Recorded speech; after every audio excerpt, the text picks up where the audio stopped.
صلی اللہ صلی اللہ صلی اللہ۔ قرآن مجید غیر مسلموں کی اس صفت کو بیان کرتا ہے. اس صفت کو بیان بھی کس انداز سے کر رہا ہے, کیسا منظر کھینچا ہے. ہم اس بات کو بیان کرتے ہیں, ہم کہتے ہیں بھائی مجھ سے جب کوئی بحث کرتا ہے تو رو پڑتا ہے. ہم کہتے ہیں نا بھائی مجھ سے جب کوئی بحث کرتا ہے تو اتنا متاثر ہوتا ہے کہ رو پڑتا ہے. اس میں مزہ نہیں ہے, چاشنی نہیں ہے, بلاغت نہیں ہے. قرآن کہہ رہا ہے وَإِذَا سَمِعُوا مَا أُنزِلَ إِلَى الرَّسُولِ, جب یہ غیر مسلم جو حق متلاشی ہیں اس کلام کو سنتے ہیں جو رسول پہ نازل کیا گیا آسمان سے, تَرَىٰ أَعْيُنَهُمْ, اے مخاطب, یعنی قرآن کہہ رہا ہے اے وہ شخص جو اس وقت میری آیات کی تلاوت کر رہا ہے, تو نہیں رو رہا لیکن میں تجھے بتاتا ہوں جن کو طلب ہے وہ ان کی حالت کیا ہوتی ہے. کیونکہ ہم جب تلاوت کر رہے ہوتے ہیں ہم تو رو نہیں رہے ہوتے. تو قرآن ہمیں خطاب کر رہا ہے کہ تمہیں تو کچھ نہیں ہو رہا, لیکن جو حق کی تلاش میں مارے پھر رہے ہوتے ہیں, اندھیروں میں ٹٹول رہے ہوتے ہیں, ان کو کہیں کوئی سیدھا راستہ نظر آ جائے تو میں تجھے بتاتا ہوں ان کی کنڈیشن کیا ہوتی ہے. تَرَىٰ أَعْيُنَهُمْ, اے مخاطب تو کبھی جا کے ان کی آنکھوں کی طرف دیکھنا, تو ان کی آنکھوں کو دیکھے گا کہ وہ آنکھیں بہہ رہی ہوں گی. کتنا مبالغہ ہے, کتنا خوبصورت کلام ہے.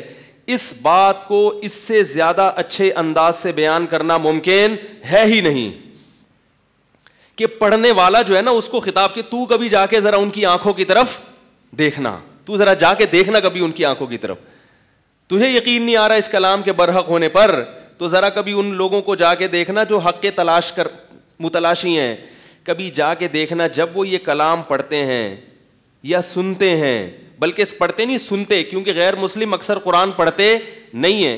کبھی ادھر سے ریکارڈنگ سن لیتے ہیں, کبھی اتفاق سے ایک بٹن دب گیا انٹرنیٹ پر اور حرم کی تلاوت آ گئی, کبھی تراویح کی تلاوت آ گئی, کبھی اتفاق سے بٹن دب گیا تو کسی قاری کی تلاوت ان کے کان میں پڑ جاتی ہے.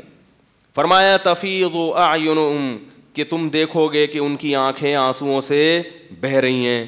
تو یہ مبالغہ ہے کہ اتنا روتے ہیں کہ یہ کہنا ان کے رونے کی توہین ہے کہ آنسو نکل رہے ہیں. آنسو تو ہر ایک کی آنکھوں سے نکل جاتے ہیں, ایسے آنسو بہتے ہیں لگتا ہے کہ آنکھیں بہہ پڑیں گی. وہ شاعر کا ایک شعر اکثر میں سناتا ہوں نا, کوئی تو میرے یار کی لا دے خبر مجھے.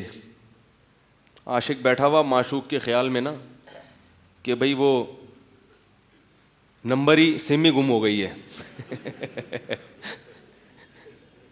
پہلے تو کم از کم ایس ایم ایس پہ پتہ چل جاتا تھا کہ کہاں ہیں, اب وہ سم ہی کیا ہو گئی, گم ہو گئی. تو شاعر کہہ رہا ہے کوئی تو میرے یار کی لا دے خبر مجھے, اے سیل اشک. اشک آنکھوں کو کہتے ہیں, سیل کا مطلب سیلاب, آنکھوں کا سیلاب, یعنی محبوب کی یاد میں رونے سے جو سیلاب بن گیا ہے نا آنسوؤں کا, تو اے سیل اشک تو ہی بہا دے ادھر مجھے.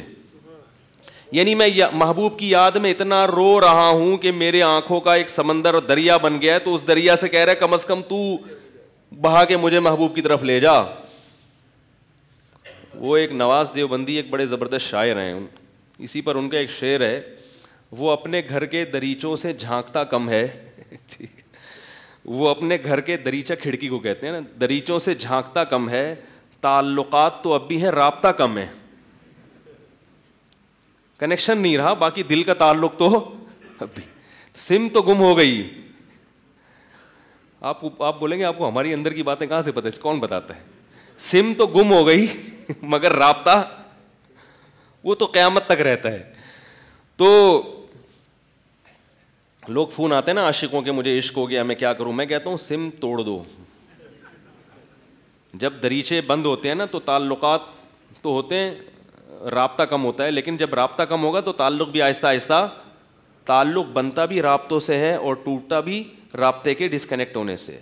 تو عشق کا سب سے بہترین علاج یہ ہے کہ جس سے عشق ہوا ہے اس سے ہر قسم کا تعلق, یا تو شادی کر لو, وہ نہیں ہو سکتی تو ہر قسم کا تعلق بولو بھائی ختم. اس کے علاوہ کوئی آپشن نہیں ہے آپ کے پاس. درمیان میں لٹکنے کا آپشن صرف غیر مسلموں کے پاس ہے, مسلمان کے پاس یہ آپشن یا تو ادھر ہو جاؤ یا ختم, تعلق بالکل ختم. تو تفیض اعینہم من الدم, اللہ فرماتے ہیں ایسے اتنا روئیں گے, ایسے لگے گا کہ ان کی آنکھیں ان آنسوؤں میں بہ پڑیں گی۔ مفتی طارق مسعود صاحب کے لائیو بیانات سننے کے لیے facebook.com/مفتی طارق مسعود کو فالو اور لائک کرنا مت بھولیں، اور ویڈیو کو زیادہ سے زیادہ شیئر کر کے صدقہ جاریہ میں اپنا حصہ ضرور ڈالیں۔